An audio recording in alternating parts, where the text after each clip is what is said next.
ada Tuhan di Maluku, ada Tuhan yang berkuasa di Maluku. Terima kasih Bapa, kami serahkan Maluku ke dalam kuasa tangan-Mu Bapa. Kami juga berdoa Tuhan untuk bangsa kami Indonesia. Salam Indonesia, salam Indonesia, salam Indonesia. Damai sukacita surgawi itu ada di bangsa kami Bapa. Kami bersyukur Tuhan atas bangsa kami Indonesia Tuhan. Hingga sampai saat ini Tuhan, Engkau terus ada di bangsa kami. Engkau terus menuntun bangsa kami. Bahkan Kau memberikan hikmat marifat-Mu pada setiap pemimpin-pemimpin bangsa kami Indonesia Tuhan. Dengan roh yang takut akan Engkau Bapa. Terlebih Tuhan di dalam situasi politik menjelang Pilpres 2024 Tuhan. Biarlah Roh Kudus-Mu terus yang melawat bangsa kami Indonesia. Keamanan itu ada di bangsa kami Indonesia. Dan kami percaya Tuhan, Engkau sendiri yang akan memilih pemimpin di bangsa kami. Engkau sendiri yang akan memilih presiden baru di bangsa kami Indonesia Tuhan. Dan kami percaya presiden baru itu akan takut akan Engkau Bapa. Terima kasih Bapa, kami serahkan bangsa kami Indonesia ke dalam kuasa tangan-Mu ya Bapa. Kami juga berdoa bagi Hong Kong, China dan Macau Tuhan. Kiranya lawatan Roh Kudus itu ada ketika bangsa ini. Bahkan pintu-pintu penginjilan itu terbukakan di bangsa ketika bangsa ini Bapa. Dan biarlah Tuhan roh takut, roh pertobatan itu ada di bangsa ini. Kami percaya Tuhan, ketika bangsa ini akan menuai jiwa-jiwa yang besar bagi kemuliaan nama-Mu Bapa. Terima kasih Bapa. Kami serahkan Hong Kong, China, Macau hanya ke dalam kuasa tangan-Mu. Kami juga berdoa Tuhan bagi pemimpin rohani kami Tuhan, Pastor John Andoyo Putra dan Bu Betty, Pastor Eriko bersama dengan Bu Lydia, Pastor Davis juga Pastor Yanuar Tuhan. Kami percaya urapan yang dari Maha Tinggi terus mengalir bagi hamba-hamba-Mu ini. Bahkan Kau penuhkan bejana hamba-hamba-Mu ini dengan kuasa ilahi-Mu Bapa. Terus Kau pakai setiap hamba-hamba-Mu ini Tuhan, semakin hari semakin luar biasa di hadapan-Mu Bapa. Terima kasih Bapa. Kami juga berdoa Tuhan untuk ibadah-Mu pada hari ini Tuhan. Dari awal, pertengahan hingga akhir Bapa, Engkau sendiri yang akan pegang kendali. Roh Kudus-Mu ada di tempat ini, hadirat-Mu hadir di tempat ini. Bahkan sukacita surgawi itu ada di tempat ini Bapa. Sehingga boleh Tuhan ibadah ini bukan hanya ibadah yang biasa, tapi ibadah yang luar biasa. Karena ada Yesus Kristus di tempat ini menjadikan ibadah ini Bapa. Terima kasih Roh Kudus. Kami juga berdoa bagi setiap jemaat-jemaat-Mu Bapa, baik yang sudah hadir maupun yang lagi dalam perjalanan ke sini Bapa. Kiranya Kau mengurapi setiap jemaat-jemaat-Mu. Bahkan yang terbelenggu Kau bebaskan, yang sakit Kau sembuhkan, bahkan yang lemah Kau kuatkan Bapa. Kami percaya Tuhan, apapun yang tidak pernah dipikirkan oleh jemaat-Mu, apa yang tidak pernah dilihat oleh jemaat-Mu, Engkau sendiri yang cukupkan Bapa. Karena Engkau mengasihi jemaat-jemaat-Mu Tuhan. Terima kasih Bapa. Kami serahkan Tuhan jemaat-jemaat-Mu ke dalam kuasa tangan-Mu Bapa. Biarlah mereka terus memiliki iman yang teguh, berpendirian teguh hanya menyembah Engkau Yesus Kristus segalanya Bapa. Terima kasih Bapa. Kiranya Bapa kami serahkan ibadah ini ke dalam kuasa tangan-Mu. Di dalam nama Tuhan Yesus, haleluya. Amin. Saya persilakan Bapak Ibu Saudara untuk duduk kembali. Kami bersyukur Tuhan, Tuhan Allah seperti Engkau. Kau yang terindah dalam setiap kehidupan kami, Kau yang terbaik atas setiap kehidupan kami Tuhan. Kami bersyukur Tuhan, Kau boleh ada Tuhan hari ini. Semua karena kasih anugerah-Mu, semua karena kemurahan-Mu yang melimpah atas setiap kami Tuhan. Terima kasih.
Bahwa Yesus kita tidak ada tandingannya. Mari kita tepuk tangan di hadapan Tuhan.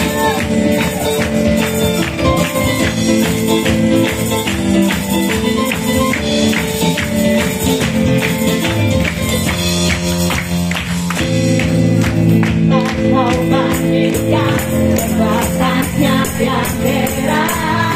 Mari katakan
Saudara duduk kembali. Kita mau terus menikmati hadirat Tuhan pagi hari ini. Kita mau terus menyembah Dia. Kita mau terus membawa persembahan kita yang terbaik buat Tuhan kita. Terima kasih Bapa, buat sukacita yang melimpah, buat kebaikan demi kebaikan yang terus Engkau nyatakan atas setiap kehidupan kami. Sungguh anugerah-Mu mempesona dalam setiap kehidupan kami Tuhan. Tidak dapat kami membalas setiap kebaikan-Mu selain kami membawa hidup kami, membawa hati kami, membawa tubuh, jiwa, dan roh kami menjadi persembahan yang hidup, yang kudus di hadapan-Mu Tuhan. Terima kasih Yesus.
Selalu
bersyukur Tuhan pada kebaikan-Mu tiada berakhir dalam kehidupan kami. Kami sungguh merindukan-Mu Tuhan, merindukan-Mu dalam kehidupan kami. Kami merindu Kau hadir selalu bersama kami Tuhan, menyertai setiap langkah kami Tuhan. Betapa kami membutuhkan Engkau, betapa kami memerlukan Engkau Tuhan. Terima kasih Tuhan, hari ini kami boleh memuliakan nama-Mu, memuji Engkau Tuhan. Sebentar lagi kami akan mendengarkan firman-Mu Tuhan. Biarlah hati kami boleh siap menjadi tanah yang subur, siap ditabur benih firman-Mu. Biarlah benih itu bertumbuh dan berbuah-buah pada waktunya, dan buah itu bagi Tuhan akan kami persembahkan. Terima kasih Tuhan, terima kasih. Kami siap mendengar kebenaran firman-Mu. Dalam nama Tuhan Yesus kami berdoa. Haleluya. Amin. Silakan duduk kembali. Shalom Bapak Ibu Saudara semua. Ya, akhirnya saya muncul secara fisik ya. Biasanya cuma di layar ya. Sekarang puji Tuhan bisa betul-betul muncul. Hari ini kita akan belajar satu kebenaran tentang kehidupan yang baru. Ya, kehidupan yang baru. Ini adalah bagian yang pertama dari satu seri khotbah. Jadi saya akan bawakan bagian yang kedua pada kesempatan yang lain. Tapi ini adalah yang paling penting ya. Kehidupan yang baru. Bagian pertama, mengalami kemerdekaan secara posisional. Ya, secara posisi. Ayatnya dari Roma pasal 8 ayat 1 sampai 3. Demikianlah sekarang tidak ada penghukuman bagi mereka yang ada di dalam Kristus Yesus. Roh yang memberi hidup telah memerdekakan kamu dalam Kristus dari hukum dosa dan hukum maut. Sebab apa yang tidak mungkin dilakukan hukum Taurat karena tak berdaya oleh daging telah dilakukan oleh Allah dengan jalan mengutus anaknya sendiri dalam daging yang serupa dengan daging yang dikuasai dosa karena dosa. Ia telah menjatuhkan hukuman atas dosa di dalam daging.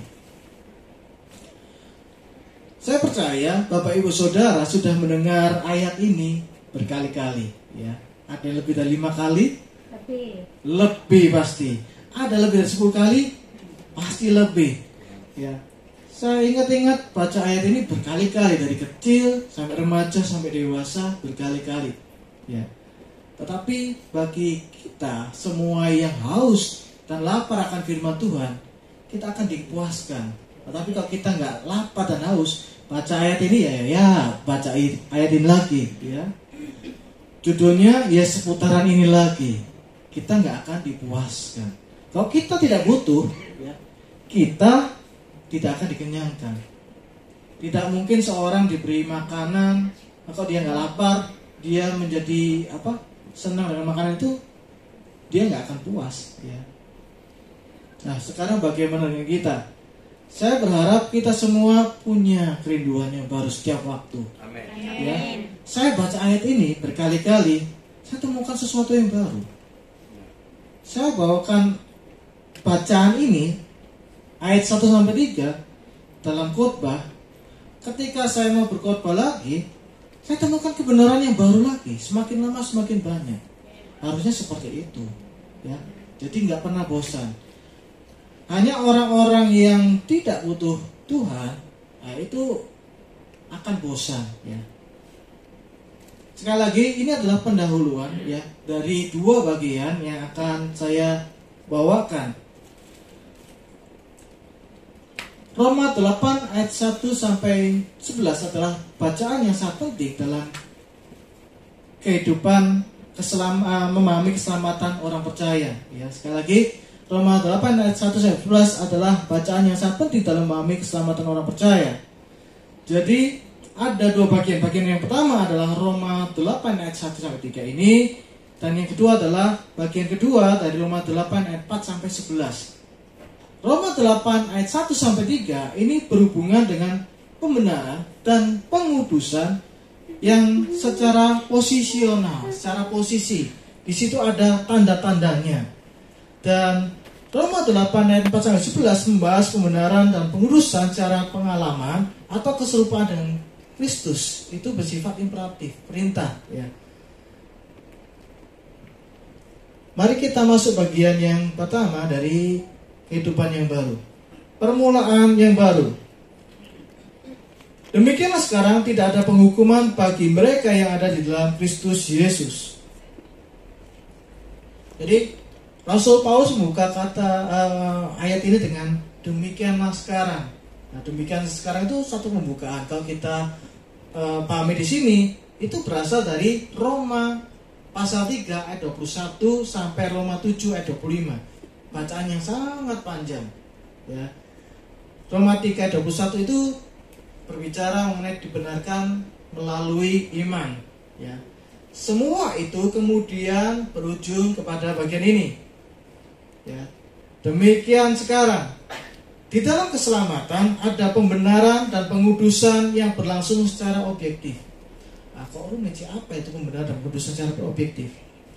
Di situ ada tanda-tandanya, ya, ada indikasinya, ada syaratnya. Dan secara subjektif ada perintah yang harus diikuti. Hal ini mencakup status dan suatu gaya hidup yang baru.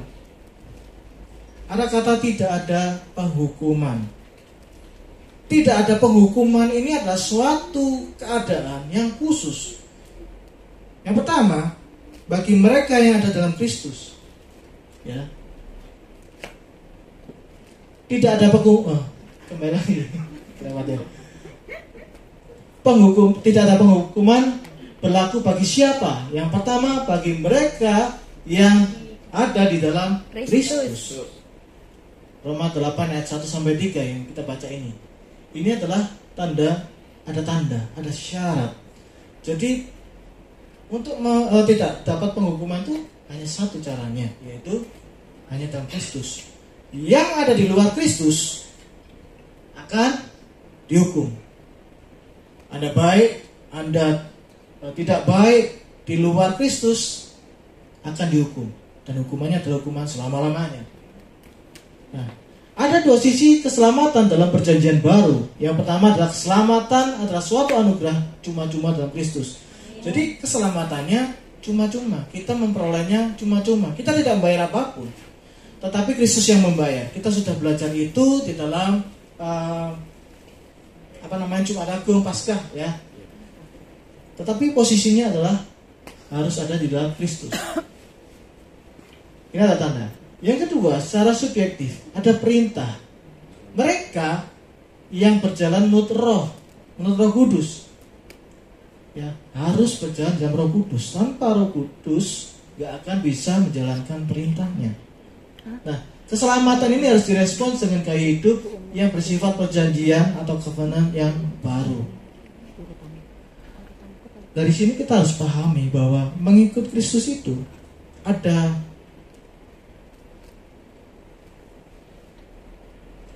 perubahan, ada permulaan yang baru, ada satu perjalanan yang baru. Gambar berikutnya. Nah, ini gambar apa? Pasukan kuning, pasukan oranye. Ya. Saya nggak tahu di Hongkong ini tahanan tuh seragamnya pakai warna apa ya? Apa? Kotak-kotak. Kotak-kotak garis-garis. Coklat. Oh, coklat krem gitu ya.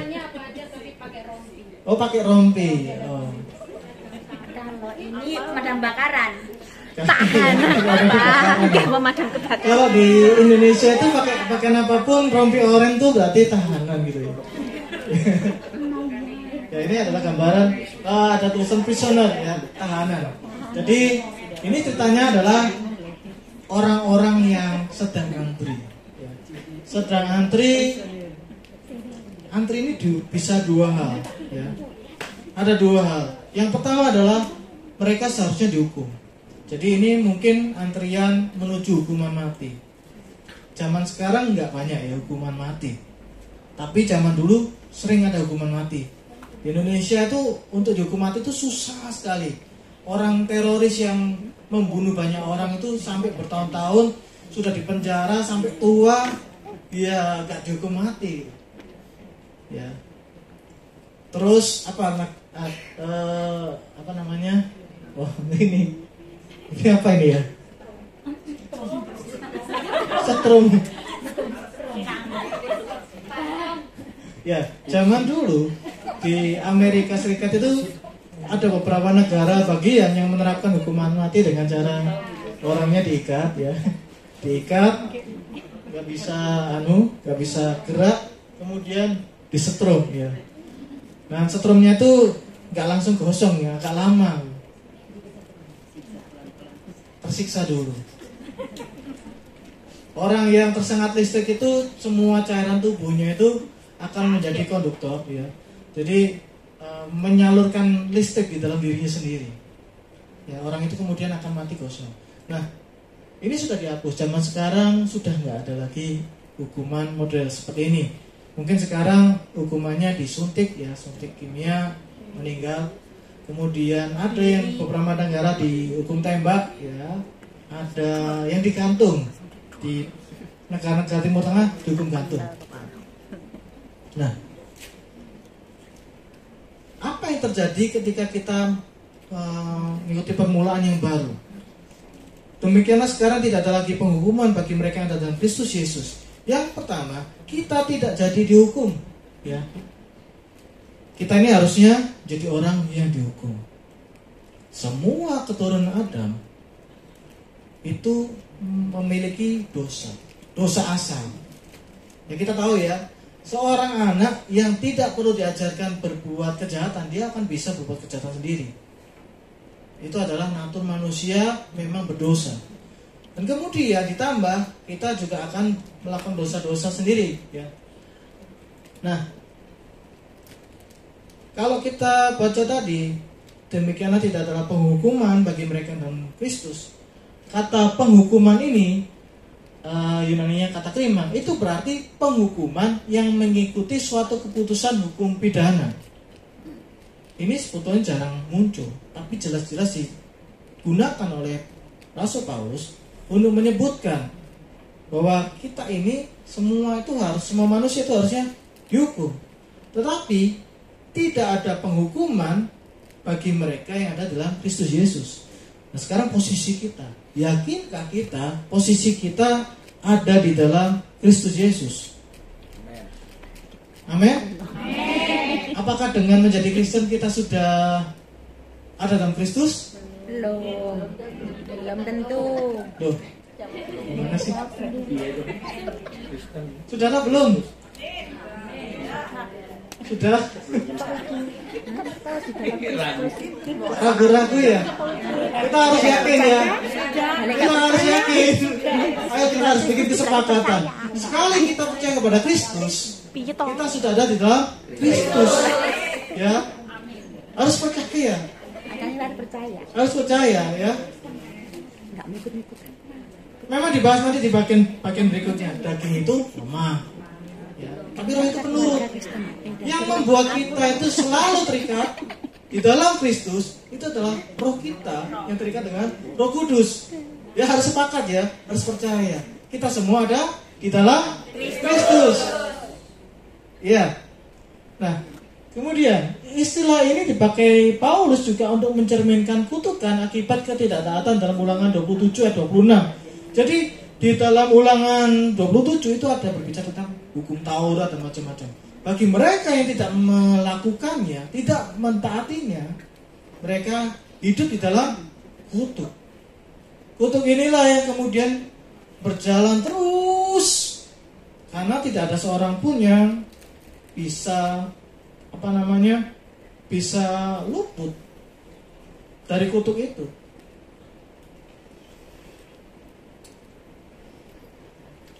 Karena hukum Taurat dibahas di bagian berikutnya nanti ya. Nah, karena rasanya di bagian berikutnya. Kemudian yang berikutnya bagian B. Kita memperoleh perubahan status atau posisi. Bapak Ibu Saudara tahu nggak, di zaman abad pertengahan, bahkan mungkin di zaman sekarang masih ada perbudakan, ya kan? Nah, di zaman abad pertengahan itu, baik di Eropa, baik di Timur Tengah, itu juga di Asia, bagi seseorang yang memiliki budak, ya, punya hamba-hamba, kita sebut hamba gitu ya, sebut hamba. Itu apabila dia dikalahkan, hambanya berpindah tangan. Seandainya saya ini memiliki budak, ya, ada 10 orang budak lah di rumah saya gitu. Suatu saat saya ikut perang dan saya mati terbunuh. Maka orang yang membunuh saya, dia akan memperoleh budak-budak saya ini berpindah tangan, berpindah tuan. Ya. Nah, pada waktu perang saudara Amerika tahun 1860-an, 62 sampai 65, itu banyak orang kulit hitam yang sebelumnya menjadi budak, tapi kemudian mereka berpindah statusnya menjadi orang-orang merdeka. Nah, di sini ada frasa bagi mereka yang ada dalam Kristus Yesus. Ini yang menjadi syaratnya tadi, ya. Bagi mereka yang ada dalam Kristus Yesus. Tadi kita sudah sepakat, kita semua ada di dalam Kristus Yesus. Makna dari kata ini adalah sama dengan memiliki hubungan pribadi. Jadi kita boleh mengklaim kita Kristen, kita pengikut Kristus, kita orang Kristen, kita orang percaya. Oh, saya tiap hari Minggu ke gereja, 2 kali ibadah saya selalu ikut. Tetapi kalau kita tidak memiliki hubungan pribadi dengan Tuhan Yesus, maka klaim itu tidak berlaku. Ya, ada dalam Kristus Yesus artinya memiliki hubungan pribadi. Paulus sendiri dia mengenal, mengasihi dan bersukacita dalam Yesus. Ada kekuatan di dalam hidupnya, ya. Dan kekuatan itu timbul di dalam hubungannya di dalam Tuhan Yesus dan Tuhan Yesus. Tuhan Yesus yang sebelumnya dia tidak kenal, dia tidak mau nyembah. Bahkan Paulus dulu mengejar-ngejar para pengikut Kristus. Saat Paulus berjumpa dengan Yesus di dalam perjalanannya menuju kota Damaskus, itulah pertama kali dia memiliki hubungan. Dan kemudian hubungan itu terus bertumbuh. Pengalaman pribadi Paulus bersama dengan Tuhan Yesus itu melampaui semua pemahaman agamanya. Jadi kita tahu Rasul Paulus adalah seorang yang elit gitu ya, seorang anggota Sanhedrin, seorang ahli Taurat yang sangat pintar ya, begitu dihormati oleh rabi-rabi yang biasa, yang level rendahan ya. Dia begitu dihormati. Tetapi itu semua nggak ada artinya ya. Itu semua terlampaui oleh pengalaman rohaninya bersama dengan Tuhan Yesus. Pengalaman rohaninya itu sendiri terbentuk bukan di dalam suatu ilmu keagamannya yang terkurung, yang eksklusif sebagai seorang ahli Taurat atau anggota Sanhedrin, tapi justru di dalam masa pelayanan penginjilan yang dilakukan secara giat dan sungguh-sungguh. Saya percaya bahwa kalau kita semua ini melayani Tuhan, bagi teman-teman, saudara-saudara, Bapak Ibu yang melayani Tuhan, kita ini mempunyai pengalamannya lebih daripada kita hanya menghadiri ibadah setiap minggu. Ya. Semakin banyak tantangan di dalam pelayanan, semakin kita mengenal kuasa Tuhan. Makanya kita sering dengar kesaksian-kesaksian dari teman-teman yang pelayanan, Bapak Ibu juga, ya kan? Semakin kita berjalan dengan Tuhan, semakin panjang, itu ada pertumbuhan. Ya, seperti orang yang pacaran gitu ya. Semakin lama semakin kuat rasa cintanya. Ya. Pacaran. Semakin lama semakin dipersiapkan menjadi calon mempelai. Nah, gereja Tuhan itu sepertinya seperti itu seharusnya ya. Kita ini calon mempelai Kristus. Gak mungkin kan orang itu menikah kalau gak punya hubungan. Ya, mungkin kalau zaman dulu, ini zaman sekarang masih ada ya. Ada orang yang dijodoh-jodohkan gitu, dipaksa. Ya. Tapi zaman modern ya kita pilih-pilih lah ya, pilih yang terbaik. Ya. Nah, sama dengan Rasul Paulus, perjalanannya itu semakin lama semakin kuat di dalam tantangan-tantangan. Ketika dia di penjara, ketika dia ditangkap, ketika dia aniaya. Bahkan dia mengatakan di dalam kelemahanku, Kristus semakin besar. Seperti itu. Kita ini semua makhluk yang lemah, gak punya kekuatan apa-apa. Ketika kita memiliki hubungan dengan Tuhan, sering curhat, sering berdoa, sembunyi-sembunyi mungkin ya orang lain gak perlu tahu. Di situ pengalaman kita dengan Tuhan semakin kuat. Ya. Nah, itulah artinya kita ada di dalam Kristus Yesus. Kita sepakati tadi. Ya. Mengenal Yesus Kristus artinya adalah melayani Dia. Orang Kristen yang dewasa rohani bukan saja dia menjadi orang percaya, tetapi dirinya juga menjadi suatu berita, surat yang terbuka. Sudah pernah dengar tentang ini ya? Menjadi surat yang terbuka, bisa dilihat oleh banyak orang. Ya. Dan gaya hidupnya itu berdampak.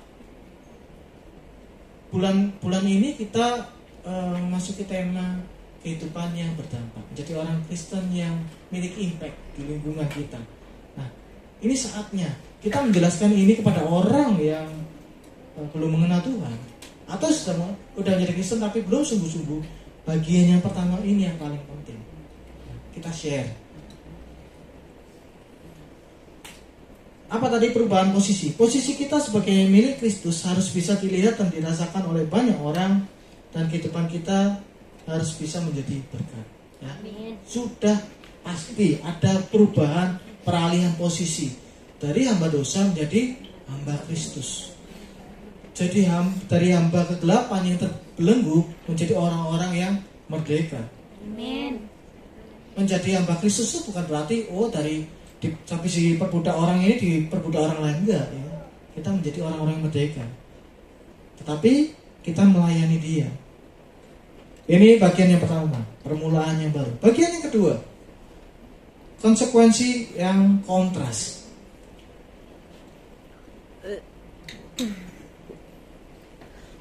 Masuk bagian ini.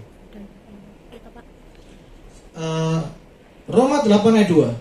Roh yang memberi hidup telah memerdekakan kamu dalam Kristus dari hukum dosa dan hukum maut. Posisi yang baru membawa konsekuensi yang baru, ya kan? Kita masuk ke rumah baru, ada aturan baru. Kita masuk sekolah baru, ada aturan baru. Di dalam kerajaan Allah ada aturan-aturan yang baru. Di dalam kehidupan yang baru ada yang baru, ada aturan yang baru. Dan konsekuensi ini sangat kontras dengan kehidupan lama kita. Bukan hanya kita tidak dihukum, tetapi kita juga dimerdekakan. Ada kata merdeka. Roh yang telah memerdekakan kamu. Merdeka artinya ada perubahan posisi. Dari posisi sebagai orang hukuman, tadi kita lihat, kita ini antri, sebetulnya semua manusia itu antri menuju neraka. Semua manusia antri menuju neraka, termasuk kita dulu. Tapi kita diubah menjadi orang yang bebas, dibebaskan, dicabut dari antrian. Merdeka ini tidak berjalan secara otomatis. Ada orang yang membebaskan. Pertanyaannya, siapa yang membebaskan? Siapa yang memerdekakan? Yaitu Tuhan Yesus. Nah, Tuhan Yesuslah yang memerdekakan kita. Dan ada roh yang hidup di dalam diri kita. Roh itu yang memberi hidup.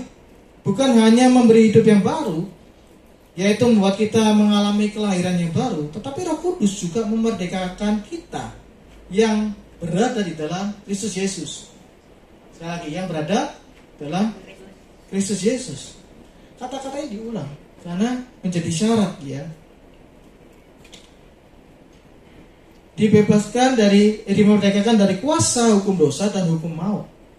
Roh Kudus memerdekakan kita dengan memberi hukum yang baru, yaitu hukum roh sebagai pengganti hukum dosa dan hukum maut yang tidak lagi berlaku atas kita. Jadi ada hukum roh, ya, yang tadi. Ya, ada hukum roh. Perbedaannya adalah dengan hukum dosa dan hukum maut. Hukum dosa dan hukum maut itu bisa kita temukan di hukum Taurat. Ya. Karena kenapa ada kata hukum? Karena sebetulnya kata aslinya itu hukum roh gitu ya. Tapi di bahasa Indonesia tulis roh. Ya, jadi saya tulis hukum roh. Kata aslinya hukum roh gitu. Ini merujuk pada kontrasnya antara hukum dosa dan hukum baru dari Allah. Coba kita lihat tabel yang tadi berkali-kali muncul. Nah ini ada kontras yang sangat ekstrim. Ini di dalam Taurat ada hukum dosa dan hukum maut. Itu hukum roh. Hukum ketika kita ada dalam Kristus. Hukum dosa di dalam Roma ini kita bisa temukan nanti ya. Silakan baca sendiri, boleh difoto. Dan digantikan dengan hukum yang baru dari Allah. Ada hukum Musa, tapi digantikan dengan hukum kasih. Kita tahu ya, hukum kasih yang disebutkan oleh Tuhan Yesus. Ada zaman lama, ada zaman baru. Ada perjanjian lama, ada perjanjian baru. Ini kontras. Kontras ini kita akan temukan dari Roma pasal 8 ini dari ayat 2 sampai ke 15. Coba baca, ya, baca. Ini semua bertentangan. Rasul Paulus sedang membukakan pada kita tentang apa arti kemerdekaan. Ya. Next. Bagian yang ketiga, tidak lagi mustahil. Roma 8 ayat 3. Sebab apa yang tidak mungkin dilakukan hukum Taurat karena tak berdaya oleh daging telah dilakukan oleh Allah dengan jalan mengutus anaknya sendiri dalam daging yang serupa dengan daging, yang dikuasai dosa karena dosa, ia telah menjatuhkan hukuman atas dosa di dalam daging. Perhatikan kata kalimat ini, apa yang tidak mungkin dikerjakan oleh hukum Taurat. Ya. Mungkin next. Ya Allah, sapinya dicemplung. Apa ini ya? Apa ini ya? Sapi? Keledai? Oh. Sapi. Keledai ya, bukan kedelai. Susu kedelai. Ya, ini keledai. Keledai ada di? Ya, ada keledai yang kecemplung sumur gitu ya. Nggak tahu kenapa dia bisa kecemplung sumur ya. Mungkin di situ ada buah atau apa, dia terjebak di situ. Kalau kita terjebak di dalam sumur, bisa nggak kita membebaskan diri? Sulit ya. Kalau dangkal mungkin bisa. Kalau sempit mungkin kita bisa ngerangkak ini. Tapi bagi seekor keledai, dia nggak bisa manjat. Ya, dia nggak bisa. Apalagi sudah ngepas badannya. Satu-satunya cara dia bisa bebas harus ada orang yang menolong dia, ya kan? Jadi untuk keledai, bukan kedelai. Keledai ini bisa bebas, itu adalah satu hal yang mustahil. Inilah situasi kita, Bapak Ibu Saudara. Ini kita yang dulu. Kita itu nggak bisa membebaskan diri dari sumur, dari jebakan. Kita terperosok dan kita semakin berusaha memanjat, semakin capek. Apalagi ada airnya itu licin, udah nggak akan bisa bebas keluar. Ini adalah situasi kita. Situasi semua manusia yang tadi sedang antri menuju hukuman mati. Nah, next. Ya, perhatikan kata apa yang tidak mungkin dikerjakan oleh hukum Taurat. Hukum Taurat ini sebenarnya baik ya, baik dan suci, kudus. Namun manusia itu lemah dan penuh dosa. Ada frase tidak mungkin dikerjakan. Yunannya adunaton. Artinya adalah mustahil. Ya. Jadi tidak mungkin dilakukan ini, tak mungkin bisa dikerjakan oleh hukum Taurat, artinya mustahil dikerjakan oleh hukum Taurat. Dari Ibrani itu ya. Kemudian arti yang kedua, tanpa kekuatan, tanpa kuasa. Jadi hukum Taurat itu mustahil membebaskan manusia dari dosa. Hukum Taurat itu tidak punya kuasa, tidak ada kekuatan untuk membebaskan manusia dari dosa. Jadi seandainya keledai tadi sudah tercebur di dalam sumur, ini dikasih syarat, kamu harus bisa baca ini supaya bisa keluar gitu. Kamu harus melakukan ini supaya bisa keluar, ya nggak bisa. Pada dasarnya hukum Taurat ini tidak memiliki kuasa atau kemampuan untuk menyediakan pembebasan. Sebaliknya, hukum Taurat tadi hanya menyediakan penghukuman, maut dan kutuk. Ya, kita sudah kontraskan tadi. Dan tidak berdaya oleh daging. Hukum Taurat ini, hukum Allah adalah baik dan kudus, namun manusia pemberontak. Manusia itu jatuh, tidak bisa melakukan apapun kan, dirinya penuh dengan dosa.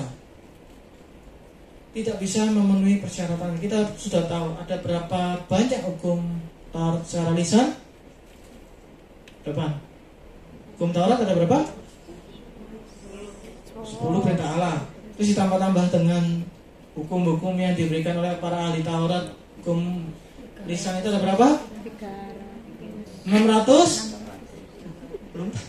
Ada 613. Ingat-ingat. 613. Ini memperberat. Jadi kita sudah tahu 10 hukum Taurat itu, satu kita nggak tepati maka semuanya gagal. Ya. Ditambah lagi, digandakan menjadi 613. Itu menjadi sesuatu yang mustahil lagi. Saya nggak tahu kenapa manusia itu membuat semua lebih susah lagi ya. Sudah dikasih yang gampang, dipersulit gitu. 60 kali lipat ya. Tidak bisa manusia itu bisa mengikuti hukum Taurat.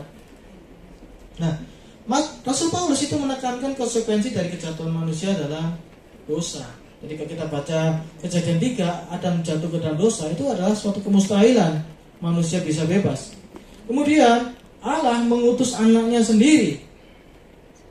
Perhatikan kata Allah mengutus anaknya sendiri. Apa yang tak dapat dicapai oleh manusia yang jatuh dalam perjanjian lama, itu diberikan oleh Allah di dalam perjanjian baru melalui anaknya Tuhan Yesus. Ini adalah sebagai ganti persyaratan eksternal, ya. Mereka biasanya menunjukkan kesalehan, melakukan hukum Taurat tadi, ya. Allah menyediakan Roh Kudus secara internal dalam diri kita, dalam suatu hati yang baru. Ada eksternal diganti dengan yang internal. Sesuatu yang kelihatan diganti dengan sesuatu yang nggak kelihatan. Saya heran dengan belakangan ini lagi heboh kan ya. Yesus bukan juru selamat dan macam-macam. Padahal ayat ini ngomong Allah mengutus anaknya. Saya nggak ya. Kita kalau mau bahas itu bisa panjang, ya, bisa berargumentasi panjang. Sayang sekali kalau kita ini berserah pada kita mengandalkan firman Tuhan, kita nggak akan diputar-putar seperti itu ya. Kasihan sekali sudah menjadi Kristen tapi kemudian menyangkali Yesus. Padahal ada kata anaknya, ya, anaknya sendiri. Kalau gitu mungkin beberapa ayat ini dirobek-robek ya, perlu dihapus oleh mereka. Maka dari itu ini adalah penting. Saya tadi katakan ini adalah seri yang penting dalam hal keselamatan. Hari-hari ini mungkin di Indonesia heboh ya. Beberapa ahli teologi mulai mengadakan seminar-seminar. Betul-betul heboh. Ya, betul-betul heboh. Tetapi memang itu sesuatu yang konyol yang dilakukan oleh orang itu ya. Ya, saya nggak bahas. Kita lanjut. Perjanjian baru didasarkan atas pertobatan dan iman dalam Kristus Yesus yang tuntas, yang selesai. Bukan atas prestasi manusia. Namun demikian, kedua perjanjian tersebut mengharuskan adanya suatu gaya hidup kekudusan yang baru. Ya, nanti kita akan belajar di bagian yang kedua. Ada perubahan posisi, ada perilaku yang baru. Ya. Lanjut serupa di bagian ayat tadi, serupa dengan daging yang dikuasai dosa. Tuhan Yesus sungguh-sungguh memiliki tubuh manusia, hanya saja tanpa dosa.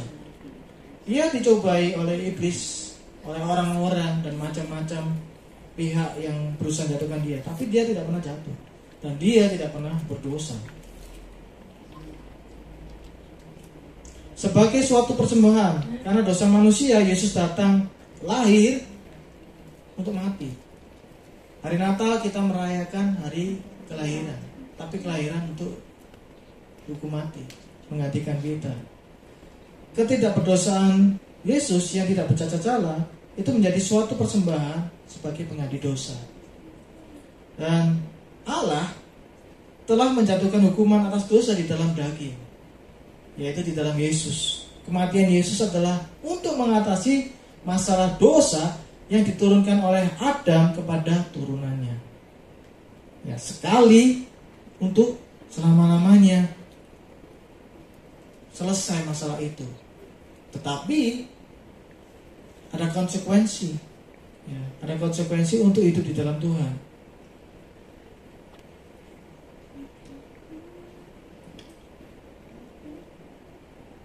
Bukan hanya perbuatan dosa. Ya, jadi gini perbandingannya. Yesus menjadi persembahan untuk menebus selamanya. Sementara di zaman hukum Taurat berlaku, itu kambing atau domba atau sapi itu disembelih untuk setiap tahunnya menjadi pengganti persembahan. Kita tahu ya, disembelih, terus lemaknya dibakar, darahnya dicurahkan. Ini anggap aja mesbah ya. Mesbah, darahnya dicipratkan di mesbah, dagingnya dimakan oleh para imam. Para imam enak ya. Ya memang ritualnya seperti itu. Terakhir, bagi kehidupan, kematian dan kebangkitan Kristus adalah untuk mencapai maksud penebusan kekal yang dianugerahkan oleh Allah bagi umat manusia. Jadi Bapak Ibu Saudara, hari ini kita belajar tentang kehidupan yang baru. Kehidupan yang baru memiliki konsekuensi yang baru. Ya, ada permulaan yang baru.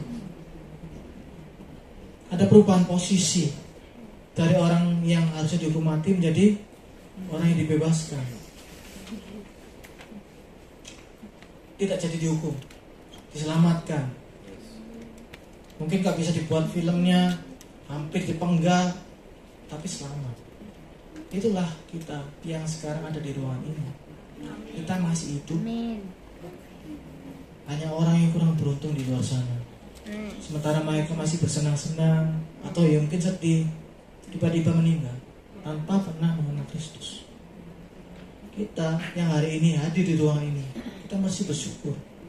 Kita nggak tahu berapa lama usia kita, tetapi posisi ini kita harus hargai. Kita jaga dan harus melek. Jangan menganggap remeh posisi yang baru yang diberikan oleh Tuhan. Dan ada konsekuensi yang kontras, ekstrim. Sesuatu yang kita nggak mungkin bisa lakukan. Kita lihat orang-orang Yahudi sampai hari ini membaca kitabnya sampai kayak gitu. Jadi makanya saya tanya tadi, sudah baca 3 ayat ini berapa kali? Berkali-kali. Nah, orang Yahudi berapa kali? Oh, mereka nggak baca perjanjian baru ya, mereka baca perjanjian lama aja. Berapa kali? Nah, kita nggak sampai seperti itu. Tapi konsekuensinya, kesalehan mereka nggak ada artinya. Apa yang mereka lakukan nggak ada artinya. Tetapi pengorbanan Kristus yang membawa kita pada keselamatan. Ada hukum yang baru di dalam Roh Kudus. Mari kita ikuti pimpinan Roh Kudus. Dengar suara Dia, ya, dengar suara Roh Kudus. Nah, kalau orang ada dalam Kristus pasti nggak perlu tanya lagi, oh gimana sih suara Roh Kudus? Ya, pasti sudah tahu. Yang ketiga, tidak lagi mustahil.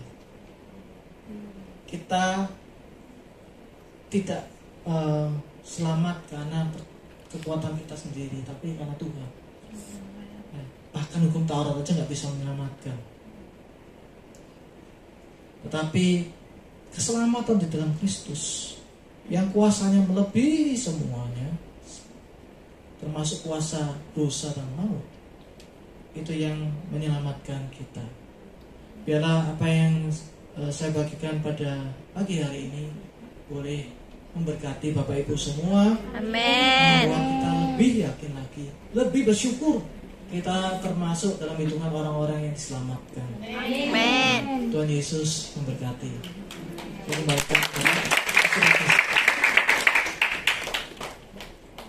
Semua diberkati. Haleluya. Beri tepuk tangan yang meriah bagi anak kita. Bilang kanan kirimu, hidup yang baru dalam Kristus.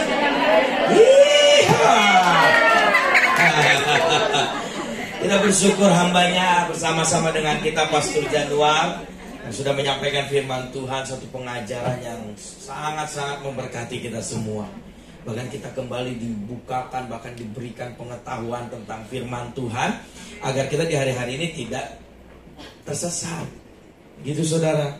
Agar kita tidak diombang-ambingkan dengan satu pengajaran yang dibungkus dengan rapi dan waktu kita buka zong. Gitu ya. Malah bawa kita jauh dari Tuhan. Be careful. Bilang kanan kirimu, be careful. Ya, itu dia saudara ya. Jadi terima kasih hambanya Pastor Januar. Nanti hambanya ini akan terus bersama-sama dengan gereja Tuhan BIC Hong Kong Kowloon dan bersama dengan saya juga untuk bersama-sama di tempat ini mengembangkan sayap yang dipercayakan oleh Roh Kudus. Amin. Dan untuk menjangkau dan membawa setiap jiwa-jiwa untuk datang kepada Kristus Yesus. Semua diberkati, sekali lagi beri tepuk tangan berjalan kita.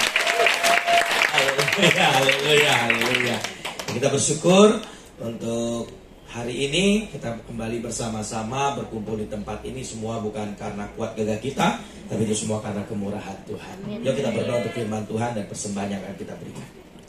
Bapa di sorga, kami bersyukur buat kebenaran firman-Mu yang sudah disampaikan oleh hamba-Mu. Tuhan pakai dengan luar biasa hamba-Mu, mulut lidah hamba-Mu, bahkan kehidupan hamba-Mu terus pakai dengan dahsyat dan luar biasa. Dan kami juga berdoa untuk setiap umat-umat Tuhan yang mendengar firman Tuhan ini tidak kembali dengan sia-sia, tapi firman ini hidup, berakar kuat, bertumbuh subur dan berbuah lebat dalam kehidupan kami. Sebentar kami akan membawa setiap persembahan kami yang terbaik kepadamu Yesus. Berkati setiap persembahan-persembahan yang akan kami berikan, ucapan syukur, persembahan persepuluhan dan persembahan lainnya kami bawa dengan penuh sukacita surga. Kami mau memberikan yang terbaik bagi Yesus dan untuk memperluas kerajaan Allah di muka bumi ini. Terima kasih Bapa. Dengan penucapan syukur kami akan memberikan yang terbaik bagimu dalam nama Yesus. Haleluya. Amin. Amin. Amin. Dan sekaligus kita akan menyaksikan BIC News untuk sepekan ini.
Selalu menolongmu, selalu bersyukur.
Bapak Ibu Saudara, dan buka hatimu, kita terima berkat Tuhan.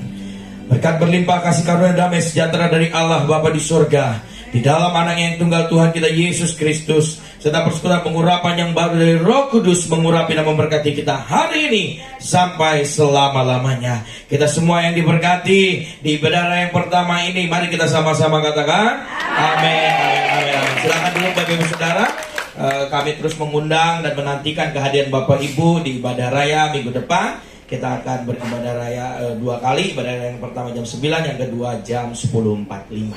Tuhan Yesus memberkati kita semua. God bless.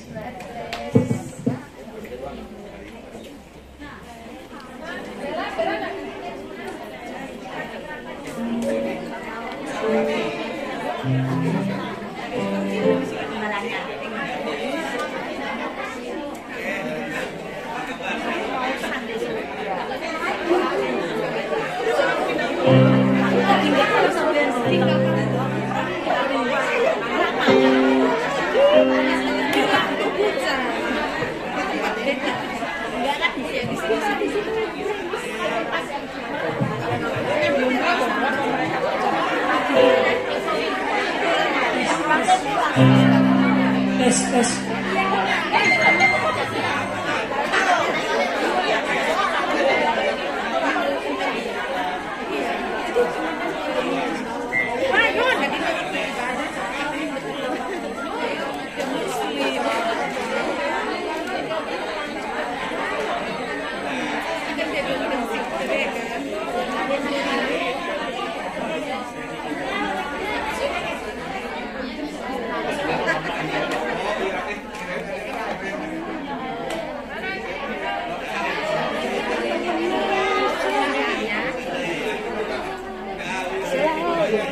Sure.